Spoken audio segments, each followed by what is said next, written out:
करौली शंकर महादेव धाम कानपुर में त्रिदिवसीय महासम्मेलन के आयोजन का शनिवार को विश्राम दिवस था।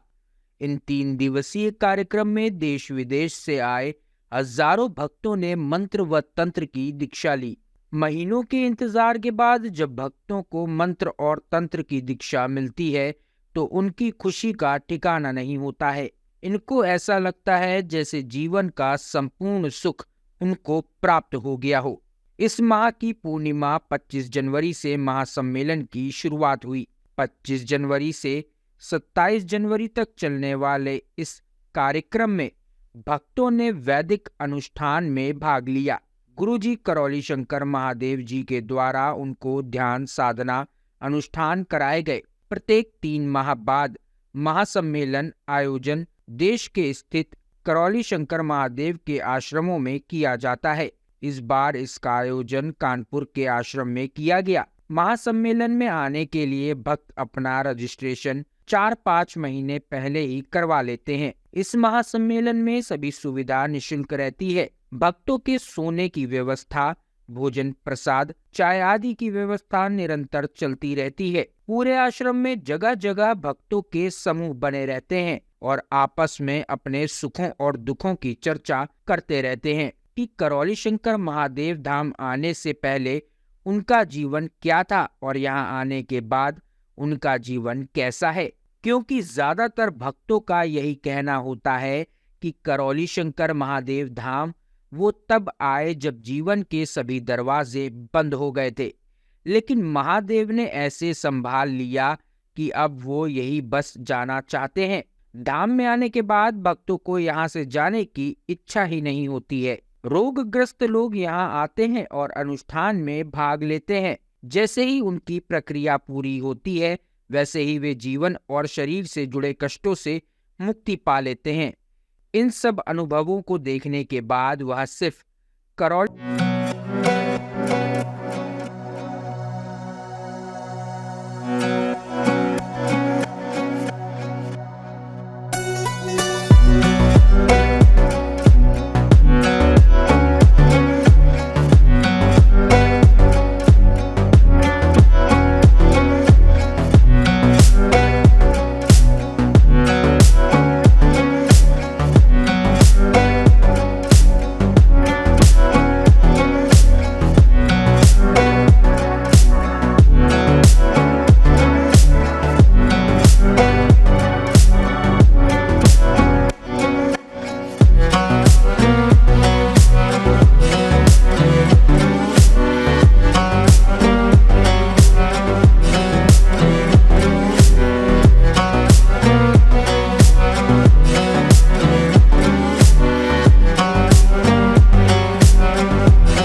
लेकिन जब व्यक्ति को गुरु मिलता है, कोई पूर्ण गुरु बाबा जैसा, तो सारे पुराण भरे पड़े हैं, सारे ग्रंथ भरे पड़े हैं ऋषि मुनियों। लोगों ने अपने गुरु के लिए उन माता पिता का भी त्याग कर दिया, उस धन संपत्ति वैभव को भी त्याग कर दिया, छोड़ दिया, कभी दोबारा पलट के नहीं देखा। क्योंकि गुरु हमें जिंदा रहना नहीं, गुरु हमें जीना सिखाता है। पुष्प अर्पित करें।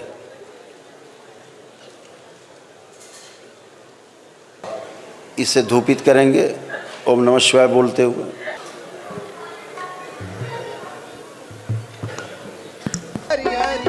राधा रमण हरि ओम, जय जय राधा रमण हरि ओम।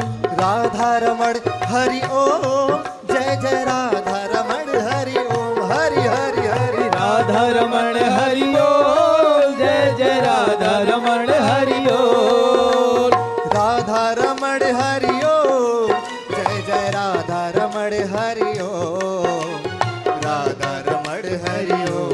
जय जय राधा। मैं सुबोध चोपड़ा हूँ। इस करौली शंकर महादेव धाम का तो भक्त हूँ। दूसरा मैं शंकर सेना का उत्तर प्रदेश का अध्यक्ष हूँ। अच्छा, आज क्या ये कार्यक्रम क्या तीन दिन आज का ये हमारे दरबार में हर पूर्णिमा को 3 महीने पे एक सम्मेलन होता है भक्तों का। तो अब की बार ये सम्मेलन महासम्मेलन कानपुर में था। उस महासम्मेलन में लगभग 10,000 जो दीक्षित भक्त हैं वो हर बार आते हैं। तो ये 3 दिन से आज तीसरा दिन इसका 25, 26, 27 3 दिन के बाद तीसरा दिवस है।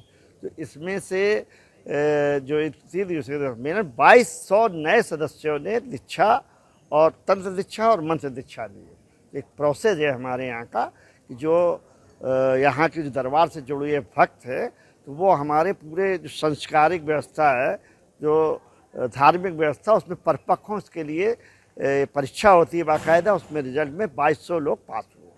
अन्य क्या क्या कार्यक्रम हुए, भंडारे हुए, पूजन? आगे का कार्यक्रम दरबार से जुड़े हुए हमेशा कार्यक्रम होते रहे। आगामी कार्यक्रम में जो हम लोगों के गुरुदेव जी हैं श्री राधा रमन जी, उनका जन्मदिन है 14 तारीख को। वो जन्मोत्सव बड़े भव्य तरीके से मनाया जाता है और अब की बार वो जन्मोत्सव 5 दिवस को मनाया जाएगा। 10 तारीख से शुरू होगा और 14 फरवरी तक दरबार के सारे भक्त देश से विदेश से यहाँ आकर अपने गुरुदेव का जन्मदिन पूरे जोश उल्लास के साथ मनाएं। मैं सदन तिवारी करौली धाम का भक्त हूँ, भोले बाबा का। सर, कितनी संख्या में यहाँ भक्त आ रहे हैं और किस किस तरह से उन्हें लाभ मिल रहे हैं? अब ऐसा है कि लाभ तो अब ये कहा जा सकता है कि हर व्यक्ति लाभ ही पा रहा है। क्योंकि कारण क्या है, अभी तक कोई भी भक्त ये कहने के लिए तैयार नहीं है कि हमें किसी तरह का लाभ नहीं मिला। जो संकल्प लेकर के वो यहाँ आते हैं उनका संकल्प वो पूरा होता है। यही इस धाम की महिमा है और इसीलिए दरबार नित्य नए भक्तों का जुड़ाव जमावड़ा लगातार चलता जा रहा है। अगर आपकी लाभ की जाए तो आपको किस तरह के लाभ हुए हैं? अरे मैं भक्त हूँ और आत्मसंतुष्टि है। आत्मसंतुष्टि से ज़्यादा कुछ हो ही नहीं सकता है।